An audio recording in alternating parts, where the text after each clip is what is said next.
Visão em Negócios, lições de empreendedorismo, com Janguier Diniz. Bom dia, legião de empreendedores obstinados. Está começando agora o programa Visão em Negócios, lições de empreendedorismo aqui na Record News. Um programa produzido para empreendedores de todo o Brasil que parte de um princípio muito claro. O caminho do conhecimento é eterno, amigo. E a capacitação é o que sustenta esse caminho. É o que permite evoluir, tomar melhores decisões e crescer com consistência em um mercado cada vez mais exigente. E é exatamente por isso que aqui a proposta é sempre trazer algo novo. Ideias, projetos e conteúdo que realmente gerem conhecimento e ajudam na tomada de decisão de quem está à frente dos negócios. E hoje o programa começa diferente, viu? Vocês vão ver. Pela primeira vez eu vou permitir inverter os nossos papéis. Mas calma, deixa eu explicar melhor. Hoje eu serei o entrevistado aqui pelo meu amigo, Gilberto Augusto, que está aqui do meu lado, meu sócio, que é meu parceiro na construção de um projeto inovador que começa a ganhar forma. Gilberto, muito bem-vindo, vamos trocar de lugar aqui.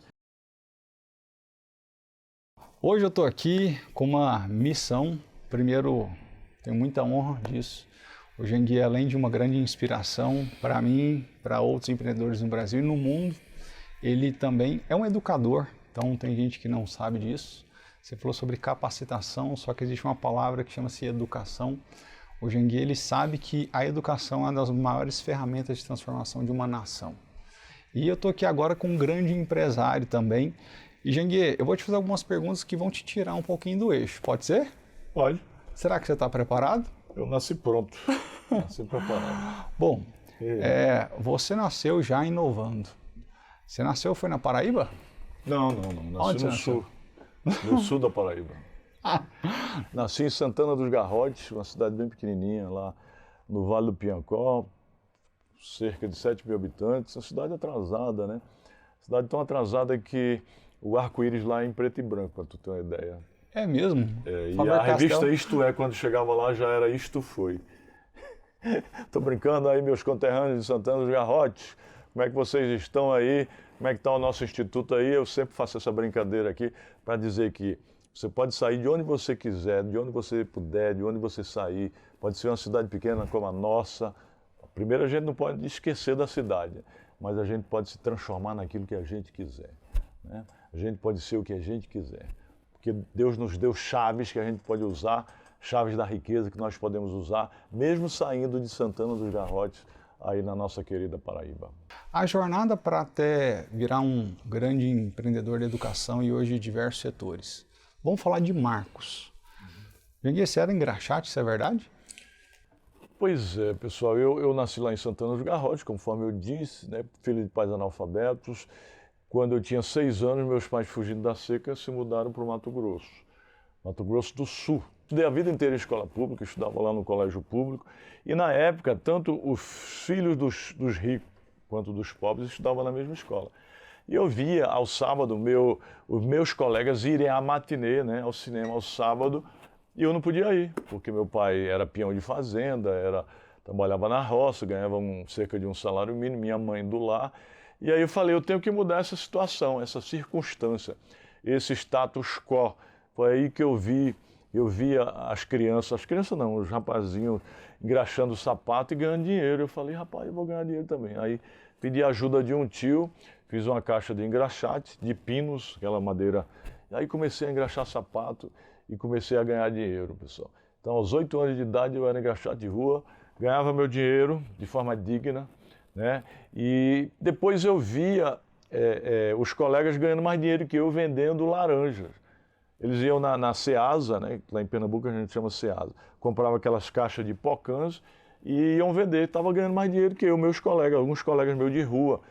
Mas o problema é que na época pocãs era sazonal, não dava o ano inteiro. Então acabou a estação, acabou o negócio. Foi aí que eu comecei a vender picolé. Eu ia naquela sorveteria, comprava caixinha de picolé e saía vendendo de casa em casa. Então você já empreendia? Já empreendia. Eu quero dizer aqui o seguinte, que a minha primeira grande virada de chave foi engraxando sapato, porque eu comecei a ganhar dinheiro digno, trabalhando, e foi a minha primeira atividade empreendedora, né? E, Janguier, você viu os caras lendo jornal? Você conversava com o pessoal que você estava engraxando? Claro, eu me lembro como hoje, rapaz.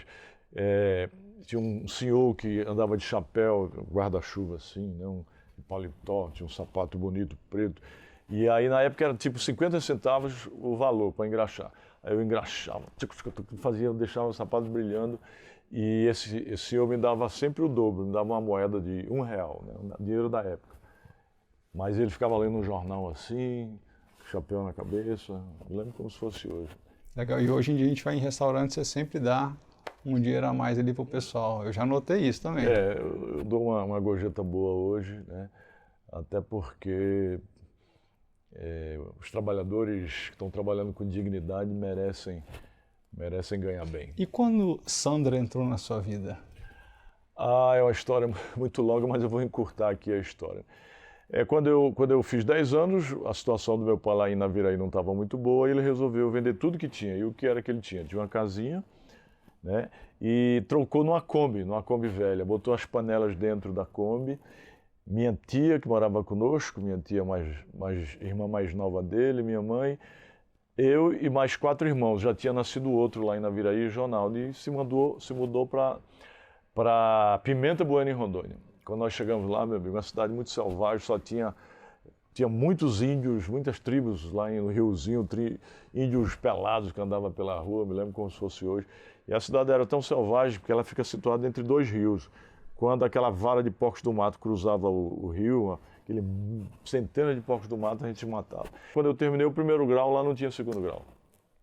E aí meu pai queria que eu fosse trabalhar na roça, porque para ele, terminou o 1º grau, já tinha se formado, né? Não tinha aquela história, se formou. Mas não tinha formado, mas eu já tinha a mentalidade de que só através da educação eu podia sair daquela situação de extrema pobreza, né? Porque eu sempre digo que educação muda a vida, história e destino. Mudou a minha vida, a minha história, meu destino, como mudou a sua. Eu falei que a única saída para eu sair daquele status quo de pobreza era estudando. E lá não tinha 2º grau. Meu pai também não podia me mandar para Cuiabá ou para Porto Velho, só tinha na capital na época. Foi aí que eu peguei minha roupa, eu já trabalhava, já ganhava um dinheirinho. Na época eu tinha trabalhado como office boy, tinha trabalhado como vendedor de lojas em bazar, tinha trabalhado como locutor infantil na radiodifusora da cidade, ligue para cá, peça sua música, ofereça a sua amada, e estava trabalhando na época como vendedor numa loja chamada Casa Três Irmãos. Então eu ganhava meu dinheirinho. Peraí, office boy sempre dá aquela futrique força nos documentos, entende um pouco.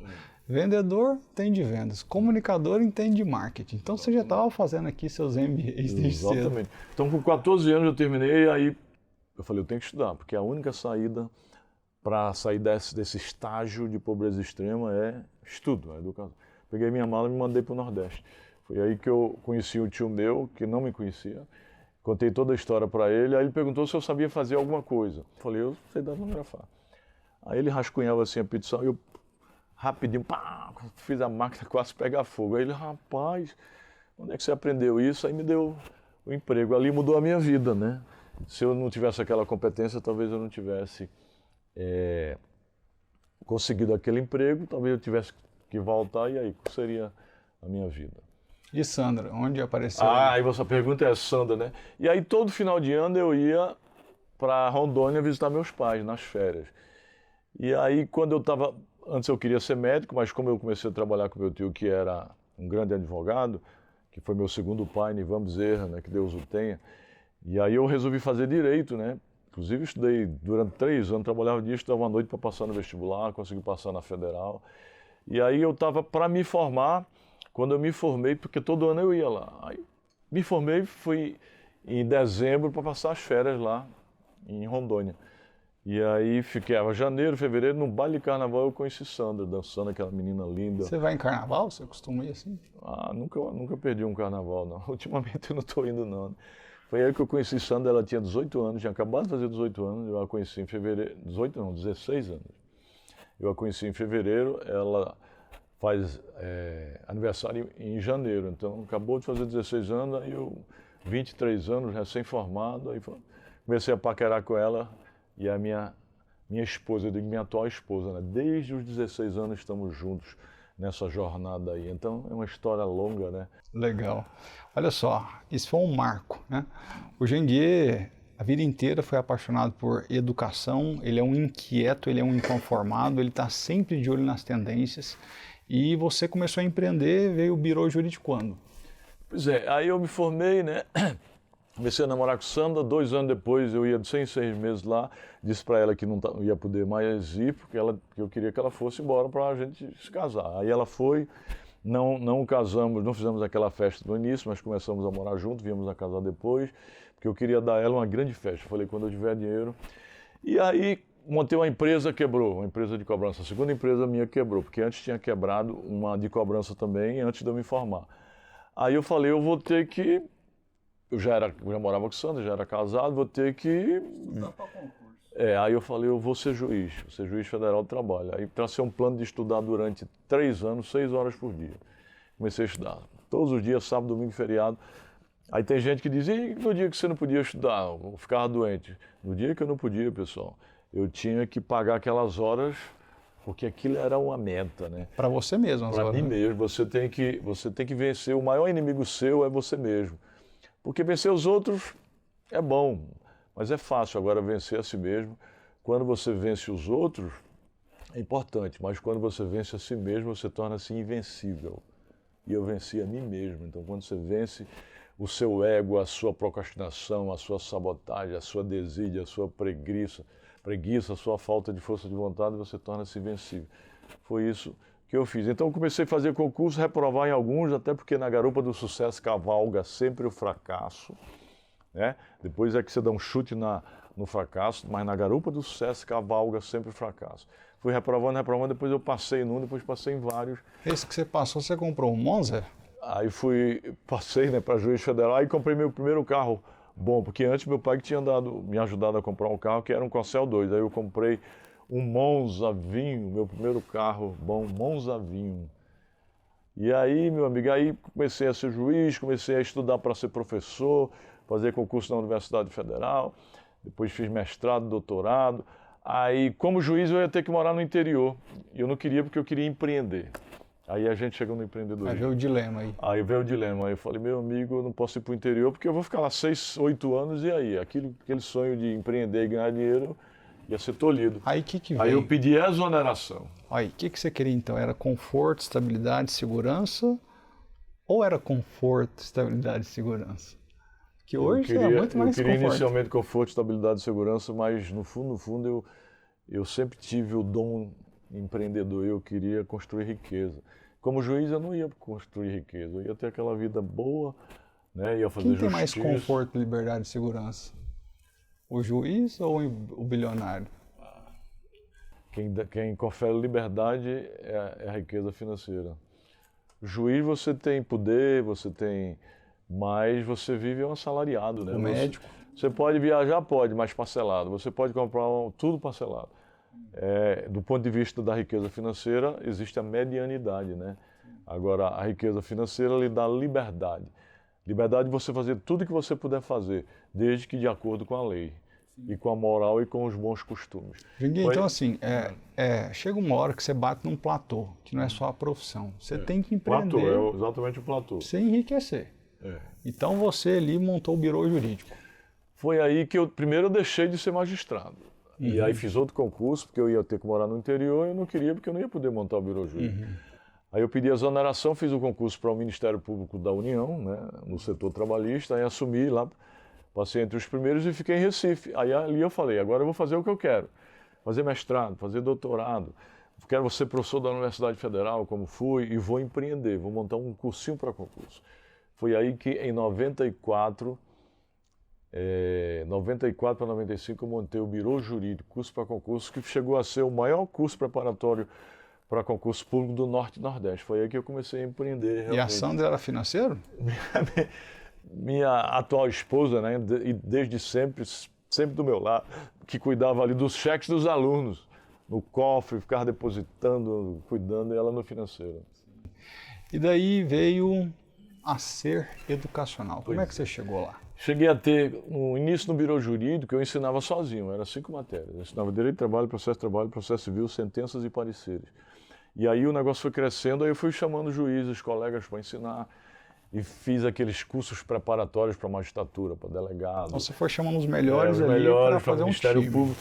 Tanto é que na última turma do Biro Jurídico, eu aprovei 109 delegados. De uma turma de 140, 109 foram aprovados. Foi a última turma do Biro Jurídico. Mas aí eu vi que lá em Recife só tinha 4 faculdades. Em Recife não, Pernambuco só tinha 4 faculdades de Direito. Havia aquela demanda, o vestibular era muito concorrido. Era Federal, Católica, Pinto Ferreira e Caruaru, só 4 no estado todo. Eu falei, rapaz, se eu conseguir montar uma faculdade de Direito. Foi aí que eu comecei a lutar, né, para montar, mas era muito difícil na época liberar, e aí eu fiz uma sociedade com o Grupo do Rio, aí montamos um campus lá, não deu certo, aí quando saiu eu montei a Faculdade Maurício Nassau, consegui montar com o meu dinheiro, com o dinheiro que eu peguei do acordo que eu fiz, e a gente começou com 6 cursos, que foi Administração, Comércio Exterior, Publicidade, Jornalismo, Biomedicina e Direito. E aí começou o Grupo Ser Educacional. Então vamos pensar aqui numa coisa, você montou cursos ali que não deveriam ter tanto investimento de CAPEX, né? Exatamente. São cursos mais baratos, então é assim que começa, né? Você não começa, tem você que começar, tem que botar para moer, como diz o Matuto. Moeu, isso aí. Só que quando eu comecei com 480 alunos, aí eu precisei das salas do Biro Jurídico. Foi aí que, quando eu lançava uma turma para o Biro Jurídico para concurso, todo semestre eu precisava dobrar, porque eu dobrava de número de alunos na faculdade. Aí foi que acabou o Biro Jurídico, ele foi engolido pela faculdade. Escalabilidade. 480, 1.000, 2.000, 4.000, todo semestre dobrava de alunos. Aí eu fui botando mais cursos, cheguei a ter em 5 anos, cheguei a ter 25 mil alunos. 5 anos a empresa já valia 500 milhões. E aí eu falei, eu vou atrás de um fundo de investimento, eu tinha dinheiro em caixa, tinha 20 milhões, mas vou atrás porque eu quero crescer mais rápido, porque eu quero abrir capital. Então você tinha caixa? Já tinha 20 milhões em caixa, mas tem gente que tem 1 milhão em caixa e diz, não quero sócio porque eu tenho 1 milhão. Mas por que eu tinha 20 milhões em caixa ainda aqui de um sócio que investiu 50 milhões foi um fundo?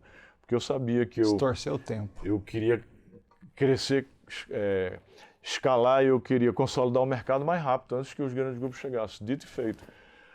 Comecei a comprar outras, né? A gente, 20 milhões com mais 50, 70, começamos a comprar outra. 5 anos a empresa foi para a Bolsa de Valores valendo cerca de 2 bilhões e meio. Olha só. 10 anos de... E aí eu não parei mais, né? Com a liquidez eu montei a Ipticha, que é o nosso fundo de investimento, já investi em diversas empresas, e vivo criando coisas, né? Porque o empreendedor é inquieto. Aqui, eu sou o entrevistador. Você que é o entrevistador, tá Deixa certo. Eu te falar, tinha esquecido, pessoal. Desculpa. Como é que foi a experiência de você autografar o livro e dar para o fundador da UNAMA? Foi muito legal, né? Quando a gente abriu o capital, eu falei, a gente tem que comprar algumas universidades, né? Para poder ficar parrudo, crescer. E aí eu comecei a visitar. Eu já era vice-presidente da BMS e o Edson Franco também tinha sido presidente. Aí fiz amizade, comecei a visitar e tinha muitos grandes grupos querendo comprar o UNAMA. Mas aí eu fiz amizade com ele e com outro sócio, aí comecei a fiz uma proposta, eles ficaram balanceados, outros grupos fazendo proposta. Eu sei que eu passei 1 ano lá, 1 ano negociando, aí eles aceitaram a proposta. Foi aí quando a gente passou, depois de 1 ano de negociação, a gente comprou, aí eu levei o meu livro autografado para ele, foi sensacional. Exatamente o livro quando eu abri capital na Bolsa de Valores, que é a história autobiográfica desde do meu nascimento na Paraíba até a abertura de capital.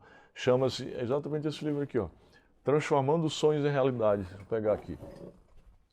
Transformando Sonhos em Realidade. A trajetória do ex-engraxado que chegou à lista da Forbes, que eu conto a história aqui desde o nascimento até a abertura de capital na Bolsa de Valores. E depois eu estou escrevendo a minha biografia de 10 em 10 anos. Agora eu escrevi o Obstinação, que foi os últimos 10 anos, toda a história da pandemia, história dos prejuízos, histórias também boas como 15 anos das minhas 2 filhas, e por aí vai. Foi uma história... Olha que interessante, por que eu estou tendo a honra de entrevistar o Janguier? Eu também, com 23 anos, abri minha escola, eu queria ser médico, assim como ele, sou educador também, o slogan da minha escola é Torne seu sonho real. Um dos melhores livros dele é Transformando Sonhos em Realidade. Nós dois entendemos que educação empreendedora muda a vida de empreendedores, que mudam a vida de empresas, geram mais empregos e fomenta a economia de uma nação. Então, Nação Empreendedora Brasileira divulga agora em primeira mão o Mentor Capital Group. Não escola, não é um grupo de networking, muito menos uma mentoria. É unir o capital intelectual ao capital financeiro de uma pessoa que é educador, é empreendedor, já fez IPO, inspira outros empresários. E, Jangui, a sua história mostra o porquê do Mentor Capital Group. Pois é, o Mentor Capital Group é um grande ecossistema, uma grande rede de cabeças pensantes, de capital intelectual, de mentores, de empreendedores raízes que já construíram coisas que vão ensinar como mentores para seus mentorando, para os seus clientes, para empresários, vão ensinar eles a escalar. Então aguarde, a gente vai fazer uma série de 5 programas explicando, eu e o Gilberto, né? E depois mais um com o pastor Cláudio Datti explicando em detalhes o que é Mentor Capital Group. Mas só aguardem, né? Hoje à noite é um grande lançamento, jantar na minha residência, que a gente vai lançar o Mentor Capital Group e vamos explicar aqui nesse programa ao longo de 6 programas seguintes. Jangui, por que lançar um programa, um ecossistema de mentoria? Porque você tem uma tradição na educação muito grande. Você ficou inquieto com alguma coisa? Você percebeu o quê? Claro, a gente vê a desorganização desse setor, né, de mentoria. Gente que lê um livro começa a mentorar, começa ensinando coisas que nunca fez na vida. E, às vezes alguns, né, nem todos, enganando as pessoas. Então a gente quer criar um grande ecossistema certificado, né, com selo de certificação, com acreditação internacional, para que realmente os mentores que participarem desse grupo, a sociedade, os empresários vão ver que esses mentores realmente são mentores sérios, né? E podem realmente ser ajudados por essas pessoas, esses mentores, que são pessoas que realmente criaram coisas que geraram esse valor para eles e para a sociedade. Então, aqueles mentores que vão participar da Mentor Capital Group terão certificação por selo de certificação com acreditação por órgão internacional. Legal. Então você já organizou um mercado lá atrás, educacional, e agora está organizando outro segmento da educação. A gente entrou no mercado educacional do ensino superior, organizamos hoje o nosso Grupo Ser Educacional, um dos maiores do Brasil. Eu sou o maior acionista individual do ensino superior hoje do Brasil. Tem grupos maiores, mas individualmente sou eu, e agora vamos organizar, juntamente com você, com o Cláudio Duarte, esse setor de mentoria para que passe a ser um setor respeitado e realmente aqueles mentores que estiverem no Mentor Capital Group, os empresários vão dizer, esse realmente tem credibilidade. Sabe por que eu estou do seu lado? Por conta de uma palavra, reputação. E reputação define preço e preço define valor. Você tem habilidade, competência e essência para regular esse mercado. Então, vão existir 2 grupos. Aqueles grupos de mentores que estarão do lado de quem sabe, já fez e vai continuar fazendo. Eu acho que você vai morrer com 146 anos, por aí. 149. Só que você vai ficar pela eternidade por conta de tudo que você já escreveu. Vamos deixar legado. E vai ter um outro grupo que vai querer ficar patinando e enganando os outros. Então, é o momento que você, como mentor, tem que fazer a escolha certa e buscar estar do lado de pessoas como o Jangui. Você que é empreendedor e quer buscar uma educação para você e para sua empresa, escolha estar ao lado de quem já fez, construiu, exponencializou, criou escalabilidade, casou bem, tem uns filhos maravilhosos, que é esse Jangui Diniz, e uma pessoa simples, do bem, humilde, e que está aqui não só para ser bilionário, mas para mudar uma geração. Você pode ter certeza, Jangui, que você está marcando história nesse país. Parabéns. Show de bola. Já fiz um IPO em mais de 80 M&As, Então, ó, hoje, vai lá, Jangui Diniz, acompanha os stories, que vai ser o grande lançamento. É isso. E se você não conhece Jangui Diniz, dá um Google aí, Jangui Diniz, você vai conhecer. Tem mais de 10 mil páginas no Google sobre Jangui Diniz. Não precisa nem escrever Jangui Diniz, só escrever Jean, você deixa o Google autocompletar. Gente, um grande abraço. Valeu. Seja obstinado. Firme o passo, pega o ritmo, seja obstinado que dá. Valeu.